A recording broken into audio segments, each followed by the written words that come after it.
Why we're all worse than we think. Thought experiments unveil the truth. Let me ask you something uncomfortable. Are you a good person? You probably said yes, or at least I try to be. That's what most of us believe. We think of ourselves as decent people. Flawed maybe, but fundamentally good. We give to charity, hold doors open, recycle properly, and feel bad when we hurt someone's feelings. But here's the twist. What if we're all worse than we think? This isn't just self-doubt. It's not about feeling guilty or inadequate. It's something deeper. A philosophical confrontation with the stories we tell ourselves to maintain our self-pursuit. And when we start unraveling those stories using thought experiments, the results are unsettling, yet necessary. Let's start with a classic, the trolley problem. A runaway trolley is heading toward 5 people tied to the tracks. You're standing next to a switch. If you pull it, the trolley will change tracks and kill 1 person instead of 5. Do you do it? Most people say yes, better to save 5 lives than 1. But now imagine this. Instead of pulling a switch, you have to push a stranger off a bridge to stop the trolley. Same outcome, 1 dies, 5 are saved. But fewer people are willing to do it. Why? Because suddenly it feels personal, physical, intimate. And here's where the mask begins to crack. We like to believe we're moral because we follow principles, but often we're just moral until it gets uncomfortable. We're compassionate until sacrifice is required. We're kind until it costs us something. And this is the first unsettling truth. Our morality is often dictated not by ethics, but by convenience. Click subscribe to this channel to get more profound insights. Now let's turn the lens inward. Imagine this. You're walking through a park and see a child drowning in a shallow pond. You could save them, but you'd ruin your $200 0-cent shoes. Do you hesitate? Most people say, of course I'd save the child. But philosopher Peter Singer points out something devastating. Every day, children die from lack of clean water or medicine, things that we could provide with the same $200, 0 cents. Yet we don't. Why? Because we can't see them. They're far away, abstract. But morally, the situation is nearly identical. A life is at stake, and we have the power to help. This is where it gets real. The truth is, many of us live in moral contradiction. We feel virtuous while ignoring suffering that is just out of sight. We turn our heads not because we're evil, but because it's easier. And yet, that's precisely the problem. So ask yourself, how much of your goodness depends on who's watching, on how close the pain is, on whether your comfort is disturbed? Let's go deeper. Imagine a machine, a simulation that could perfectly mimic your life. Nobody would know you're inside it. You'd feel love, success, joy, passion, but none of it would be real. Would you plug in? If you value truth, you'd say no. But if you value happiness, you might say yes. Now, here's the deeper layer. How much of your life is already a simulation, crafted not by a machine, but by your mind? We curate our beliefs to protect our ego. We block out our flaws. We emphasize our good intentions and downplay our selfishness. We live inside a psychological simulation of moral comfort. This is what makes us worse than we think, not because we're monsters, but because we hide from the mirror. We avoid the full truth of our behavior. We cherry-pick the moments that make us look generous or wise or brave. and we ignore the countless small choices that reveal indifference, pride, or cowardice. But here's the twist. This isn't about shame. It's about awakening. Because the moment we admit the truth that we're not as good as we think, we're free to become better. Radical honesty isn't weakness, it's the beginning of wisdom. It's the moment you stop defending your ego and start building your character. It's the shift from looking good to being good. Eastern philosophy, especially Buddhism, teaches that ignorance is the root of suffering, not just ignorance of the world, but ignorance of ourselves. We suffer because we don't see clearly. We think we are kind when we are often indifferent. We think we are generous when we are frequently self-serving. But when we see clearly, when we strip away the illusions, something extraordinary happens. We stop judging others so harshly. Why? Because we recognize the same contradictions in ourselves. We become honest, not just outwardly, but inwardly. We become curious about our flaws instead of defensive, and slowly our actions begin to align with our values, not because we want to look good, but because we're finally awake. So I'll ask you again, are you a good person or just someone who wants to believe you are? This isn't a condemnation, it's an invitation to go deeper, to be honest, to face the uncomfortable truth and walk through it into something real. Because if you can admit that you're worse than you think, you've already taken the first step toward becoming better than you were. The stranger within, why the worst parts of us are hidden in plain sight.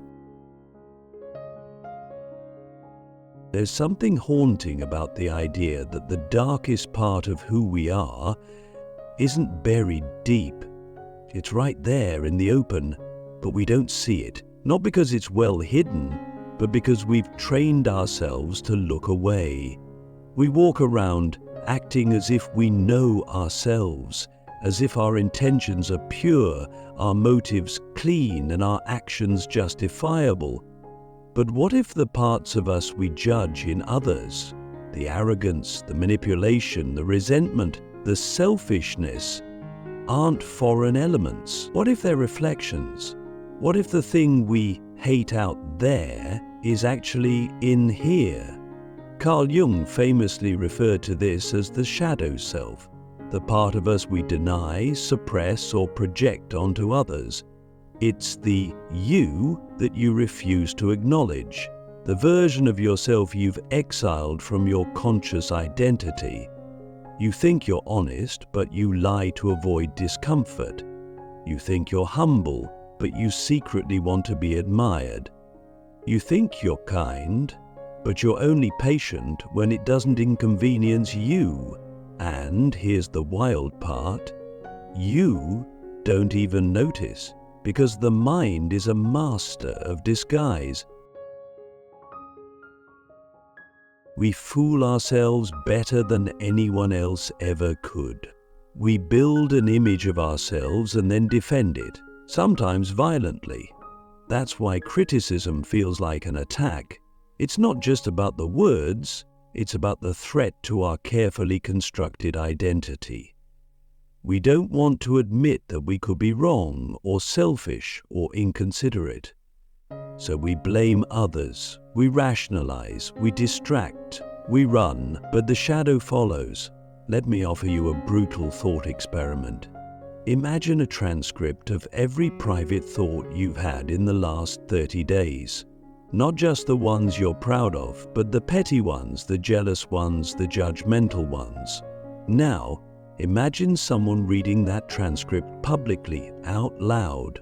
How would you feel? Ashamed? Exposed? Defensive? This is important because those thoughts are part of you. We like to pretend our worst impulses don't count if we don't act on them, but they reveal something deeper. The energy we carry, the tendencies we suppress, the stranger within. Eastern philosophy doesn't shy away from this. In fact, it embraces it. In Zen, the first enemy is illusion, especially the illusion of self. The ego constructs a story about who we are, and it clings to that story with everything it's got. But Zen masters challenge their students constantly, shattering those stories until there's nothing left but raw awareness. No masks, no labels, just presence. Why? Because only when the illusion is broken can the truth emerge. Only then can compassion be real. Only then can transformation begin. But here's the twist. The shadow isn't evil. It's just unacknowledged. It's not trying to sabotage you. It's trying to be seen. And the moment you stop running from it, something miraculous happens. You realize that what you feared was never your enemy, it was your teacher. The anger you denied, it shows you where you've been hurt. The pride you masked, it shows you where you feel small. The jealousy you buried, it shows you what you long for but haven't claimed. These aren't signs of your failure, they're signs of your humanity. So let me ask you something radical. What would happen if you got curious about the parts of you you're most ashamed of? What if you made space for them, not to indulge them, but to understand them? That's not weakness, that's courage, because the hardest person to face is ourselves. And when we finally do, when we look that stranger in the eye without flinching, we stop projecting. We stop blaming, we stop pretending, we begin to integrate, we become whole. This is what true self-awareness looks like. Not just knowing your strengths, but owning your shadows. Not just celebrating your light, but befriending your darkness. Because until you do, that stranger within you will keep guiding your life in secret, and you'll call it fate. But once you see it, once you truly see yourself, you can finally choose, not from illusion, but from truth. The moral mirage, why good intentions can still lead to harm. We love to believe that good intentions are enough, that if we mean well, we are absolved of responsibility, that if our heart is in the right place, the consequences don't count as much. But this is one of the most dangerous illusions we carry, a moral mirage that allows us to feel righteous while remaining blind to the ripple effects of our actions. And here's the hard truth. You can do harm while meaning well. You can hurt someone while trying to help. You can create suffering while believing you're doing the right thing. Get in alone is not the measure of morality. Consequences matter, awareness matters, wisdom matters. A surgeon may intend to save a life, but if they operate without understanding anatomy, they'll kill the patient. The intention doesn't save them from the result. In the same way, we may think we're being supportive when we offer unsolicited advice, or that we're being honest when we deliver brutal truths without compassion, or that we're being noble when we speak up about issues we haven't taken the time to understand. In all of these cases, we cloak our ego in the language of virtue. This is where philosophy cuts deep. Socrates famously said, "The unexamined life is not worth living." But what about the unexamined virtue? What if the very things we pride ourselves on, our kindness, our activism, our generosity, are sometimes driven by deeper needs to be praised, to be seen, to feel superior? And what if we're unaware of it? That's the moral mirage. We follow the image of virtue, not the substance. We perform goodness instead of embodying it. Eastern thought challenges this too. In the Bhagavad Gita, Krishna tells Arjuna that action alone is not enough. It must be done without attachment to the outcome or to the ego. True right action, or karma yoga, requires humility. The Tao Te Ching warns us, do your work, then step back. The only path to serenity. Why? Because when you're clinging to the identity of the good person, you're already entangled in self-deception. So how do we move beyond the mirage? We start by asking brutally honest questions.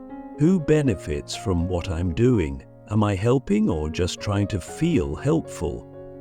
Am I speaking truth or just feeding my need to be right?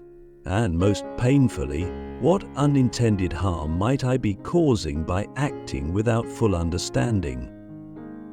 There's no shame in discovering that our actions have hurt others.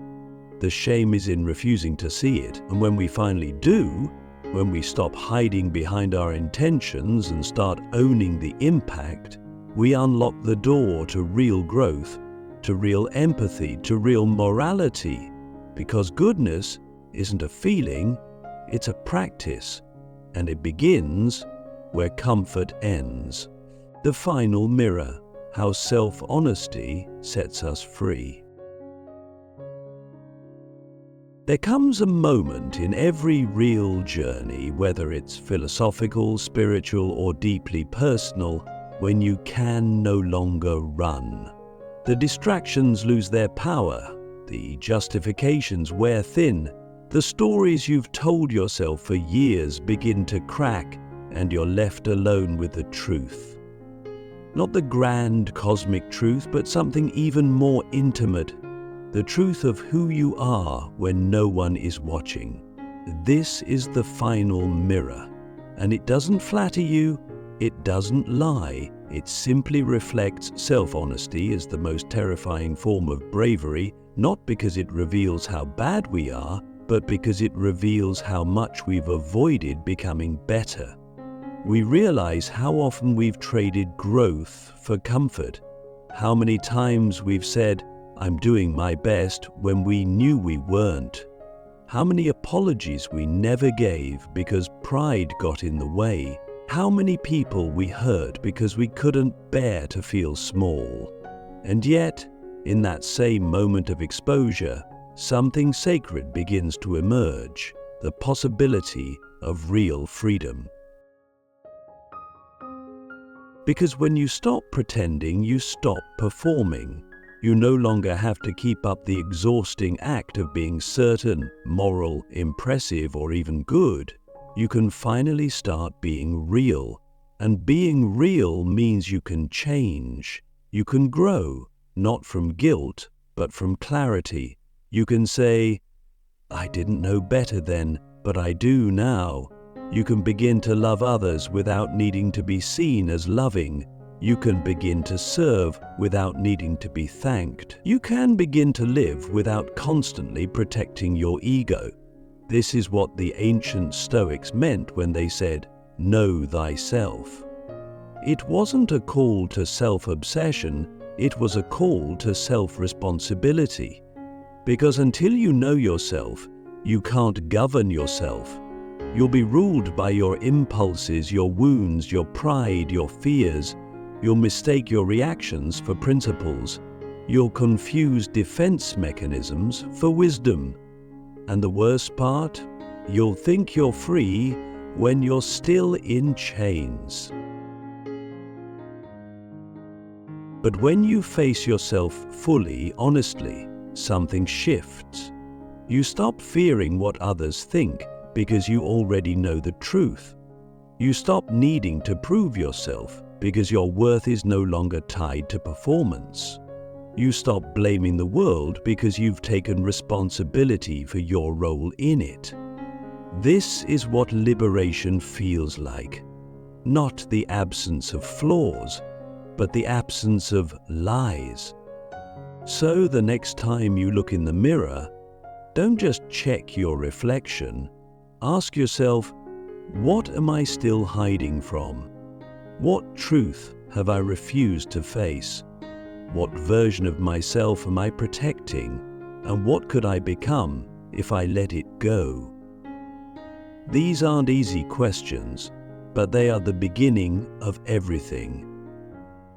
You are not worse than you think because you're broken. You're worse than you think because you're blind. But blindness can be cured, and truth once seen cannot be unseen. Look in the mirror. Don't flinch. That's where the real journey begins.